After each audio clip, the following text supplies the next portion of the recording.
lot of times the reason we like certain songs or certain movies is because of the storyline. There's usually something that we can relate to, something that stands out to us, okay? And today, each one of us in this room, we have a story. You have a story, you have a story, I have a story, Lance has a story. Every one of us in this room, we have a story. Some of your stories are a little short right now because you're just beginning your life, and others are a little bit longer like mine. And I want to talk about some difficult circumstances for a few minutes because, I mean, sometimes life ends up punching you in the face and you don't expect it. And sometimes there's things, and there's some of you in this room today that you're facing some situations that you didn't deserve. There's some situations that you're having to deal with that maybe life has dealt you that you didn't exactly plan on that happening. There's circumstances out of our control. The other type of difficult circumstances that a lot of us face are the circumstances that we find ourselves in because of the choices that we choose to make. And I can remember when I was growing up, a little bit younger than you guys, I can remember looking around and there were some people in my neighborhood and they had this dude around that they called Dad. And this guy, he would like play catch with them, and he would take them fishing, and they would go places together, and he would come to their football and baseball practices and to their games. And I didn't have that dude around my life. And so I went to my mom and I said, "Hey Mom, where's this guy that everyone calls Dad? Where's my dad?" And she looked at me and she said, "Well, son, your dad was killed in war." And I was like, wow, that's cool. So he's kind of like a war hero. So, a year or two went by, and I thought that was pretty awesome.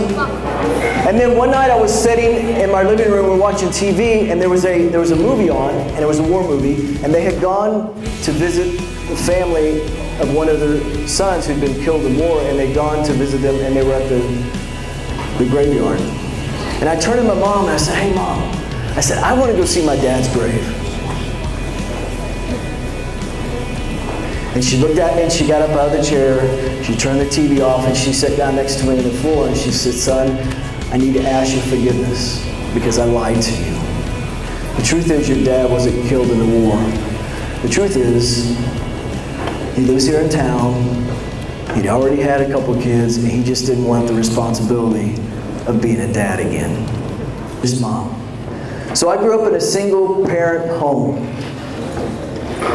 And not only that, we were poor.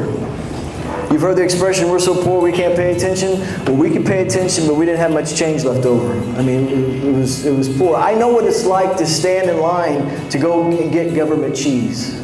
I know what it's like to go to cross lines and places like that and have to buy our clothes there. I know what it's like to listen to my mom cry at night because she knows she can't really pay all the bills and she's upset about all the different things stresses that are going on in life. There's many of you in this room today that is 13. And I was laying in bed one night and I was listening to my mom cry. And one of her boyfriends had just left and they got in this fight. It was not a good night. And I'm laying there, I'm scared and I'm upset. And I made a promise to myself that night that if I ever had the opportunity to be a dad, that I was going to be the dad that I never had.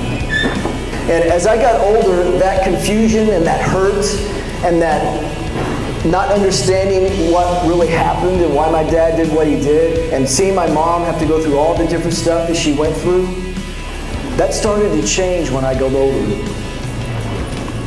So then it started turning into anger and bitterness. And I started hating my dad. And I didn't handle that adversity very well. I didn't handle it the right way. So then I compiled my problems with circumstances that I had no control over, that were just dealt to me. And then because of choices that I ended up making around my freshman year of high school, getting involved with the wrong crowd, getting involved with drugs and alcohol, I began to take those choices I was making and ended up compiling my problems and my issues.